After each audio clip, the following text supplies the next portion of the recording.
Bismillahirrahmanirrahim. Assalamualaikum warahmatullahi wabarakatuh. Alhamdulillahirabbil alamin. Wassalatu wassalamu ala asrofil anbiya'i wal mursalin wa ala alihi wa sahbihi ajma'in. Amma ba'd.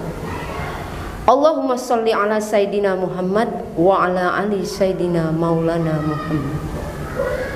Pemirsa pencinta tausiah Ramadan yang dimuliakan oleh Allah Subhanahu wa taala. Kali ini sebuah tema tentang qalbun salim, hati yang bersih, yang menghantarkan seorang sahabat Rasulullah menjadi seorang penghuni surga. Bagaimana kisahnya? Mari kita simak bersama. Dari Anas bin Malik berkata, ketika kami sedang duduk bersama Rasulullah Shallallahu Alaihi Wasallam bersabda, akan datang di hadapan kalian seorang laki-laki penghuni surga. Lalu muncullah seorang laki-laki Ansor yang jenggotnya masih bertetesan sisa air wudhu, dan di sebelah kanannya menggandeng sandalnya. Kemudian keesokan harinya Rasulullah mengatakan hal yang sama. Akan datang di hadapan kalian seorang laki-laki penghuni surga. Kemudian yang datang adalah laki-laki yang sama seperti yang kemarin. Hingga esoknya di hari yang ketiga Rasulullah mengatakan hal yang sama. Dan laki-laki yang muncul pun adalah laki-laki yang persis sama pada hari kemarin. Kemudian seorang sahabat Rasulullah, Abdullah bin Amru bin Al-As, merasa penasaran. Ia kemudian mengikuti laki-laki itu dan selanjutnya mengatakan sesuatu kepada laki-laki itu bahwa ia meminta izin untuk tinggal bersamanya dengan alasan ia sedang bertengkar dengan ayahnya dan berjanji untuk tidak menemui ayahnya selama 3 hari. Kemudian laki-laki itu pun mengiyakan. Abdullah bin Amru pun selama 3 hari di rumah laki-laki Ansor itu melihat apa yang dilakukan oleh laki-laki itu. Kemudian dia berkata, aku tinggal bersama laki-laki itu selama 3 hari, tetapi anehnya aku tidak pernah melihat laki-laki itu mengerjakan sholat malam. Yang aku lihat ia bangun dari tidurnya, beranjak dari ranjangnya, lalu berzikir menyebut nama Allah Subhanahu wa taala, dan kemudian bertakbir sampai mendirikan sholat fajar. Ia tidak pernah berbicara kecuali yang baik-baik saja. Selanjutnya 3 hari pun berlalu.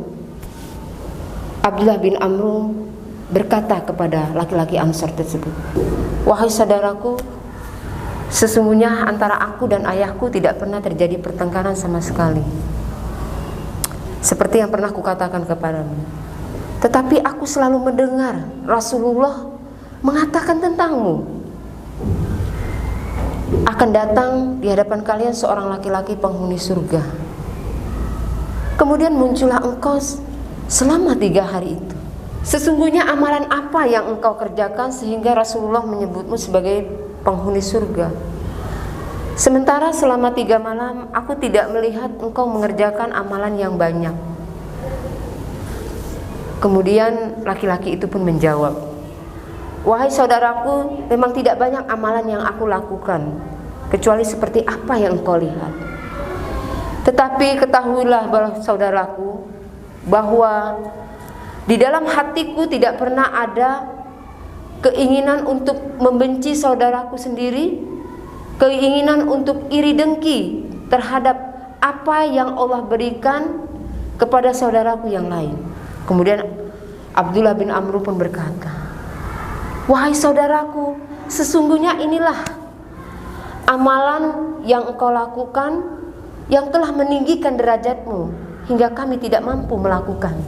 Pemirsa yang dirahmati Allah, dari kisah ini dapat kita ambil ibrahnya bahwa amalan yang dilakukan oleh sang penghuni surga adalah amalan yang bersumber dari hati, Ia tidak punya keinginan untuk menipu saudaranya yang lain, dan ia tidak punya keinginan untuk iri dengki terhadap rezeki yang telah diberikan oleh Allah kepada orang lain.